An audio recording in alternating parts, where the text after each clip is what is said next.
খুনের ঘটনা ঘটেছে, কি বলবেন এটা নিয়ে? আমি তো বলছি এটা পুরো এই মঞ্জু যে গোষ্ঠীর এটা পুরো চক্রান্ত। কেননা যে ক্রিমিনাল, যে মার্ডারের যে আসামি, সে ভিতরে আছে, বাইরে থেকে তালা লাগানো। আমি বলছি এটা পুরো ক্লাব কর্তৃপক্ষ দায়ী এই মার্ডারের পিছনে। একটা ওপেন মার্ডার হচ্ছে, এখানে অনুষ্ঠান চলাকালীন কেউ নেই এখানে বাঁচানোর জন্য। আপনারা তো স্থানীয় মানুষ, এই যে ঘটনা, এরপরে কি আপনারা আতঙ্কিত? আমরা তো আতঙ্কিত আছি। একটা প্রোগ্রামে, একটা অনুষ্ঠান যেখানে চলছে, সেখানে যদি একটা মার্ডার, আমরা আতঙ্কিত থাকবো না?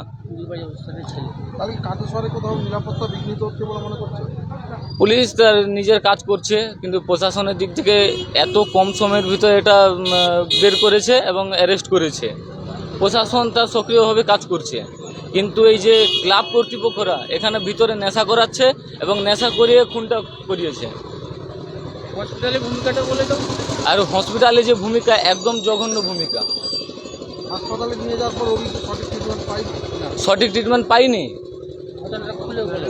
এই ঘটনাটা কটা নাগাদ ঘটেছে? ঘটনাটা ঘটেছে আনুমানিক সে 1:30টার সময়। আপনারা মানে যাকে মানে আক্রান্ত যিনি, তাকে উদ্ধার করে কটার দিকে হসপিটালে নিয়ে যাওয়া হচ্ছে? উদ্ধার করেই সেই না 2টোর সময়, 2:30টার দিকে। তারপর মারা যায় কখন বলে? মারা যায় সে 3টার সময়। আপনার নাম? আমার নাম শেখ সাজ্জাদ।